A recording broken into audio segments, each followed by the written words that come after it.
This is the landmark case, Guevarra versus Eala, decided by the Philippine Supreme Court on August 1, 2007. On March 4, 2002, a complaint of disbarment was filed before the Integrated Bar of the Philippines Committee on Bar Discipline against attorney Jose Emmanuel M. Eala aka Nali Eala, for grossly immoral conduct and unmitigated violation of the lawyer's oath. According to the complaint, Guevarra first met the respondent in January 2000 when his then-fiancée Irene Mohi introduced respondent to him as her friend who was married to Marianne Tantoco, with whom he had 3 children. After his marriage to Irene on October 7, 2000, complainant noticed that from January to March 2001, Irene had been receiving from respondent cell phone calls, as well as messages some which read "I love you," "I miss you," or "meet you at Mega Mall."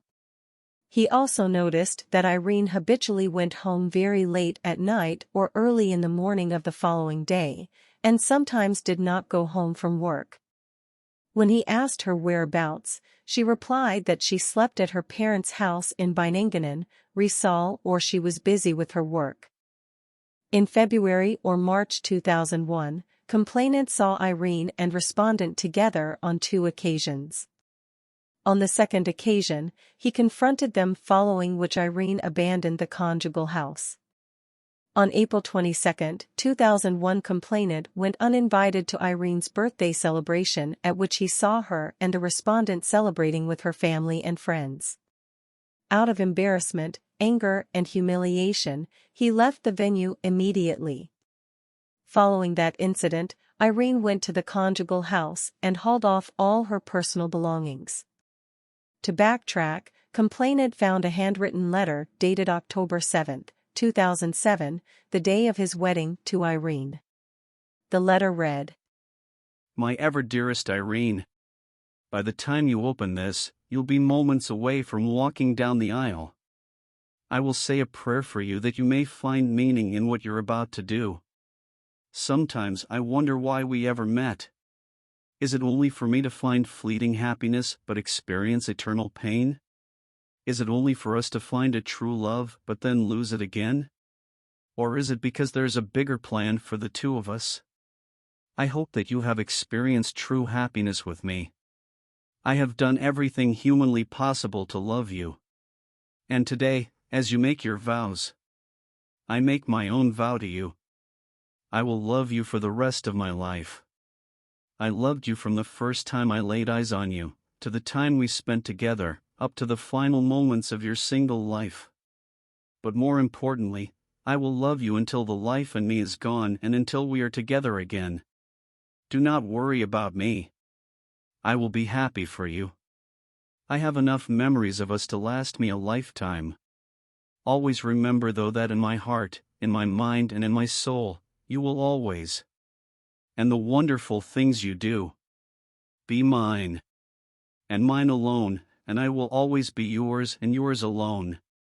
I love you forever, I love you for always. As long as I'm living, my Tweety, you'll be eternally yours. Nolly." Complainant soon saw respondent's car and that of Irene constantly parked at number 71B 11th Street, New Manila, where, as he was to later learn sometime in April 2001, Irene was already residing. He also learned still later that when his friends saw Irene on about January 18, 2002 together with respondent during a concert, she was already pregnant. The issue in this case is whether concubinage or adulterous relationship may be the reason for the disbarment of the respondent. The Supreme Court ruled in the affirmative. Whether a lawyer's sexual congress with a woman not his wife or without the benefit of marriage should be characterized as grossly immoral conduct depends on the surrounding circumstances. The case at bar involves a relationship between a married lawyer and a married woman who is not his wife. It is immaterial whether the affair was carried out discreetly. Sexual relations outside marriage is considered disgraceful and immoral as it manifests deliberate disregard of the sanctity of marriage and the marital vows protected by the Constitution and affirmed by our laws. Respondent has been carrying on an illicit affair with a married woman, a grossly immoral conduct and indicative of an extremely low regard for the fundamental ethics of his profession. This detestable behavior renders him regrettably unfit and undeserving of the treasured honor and privileges which his license confers upon him. Respondent in fact also violated the lawyer's oath he took before admission to practice law. Respondent admittedly is aware of Section 2 of Article 15, the family, of the Constitution reading, Section 2. Marriage, as an inviolable social institution, is the foundation of the family and shall be protected by the state. In this connection, the Family Code, Executive Order No. 209, which echoes this constitutional provision, obligates the husband and the wife to live together, observe mutual love, respect and fidelity, and render mutual help and support.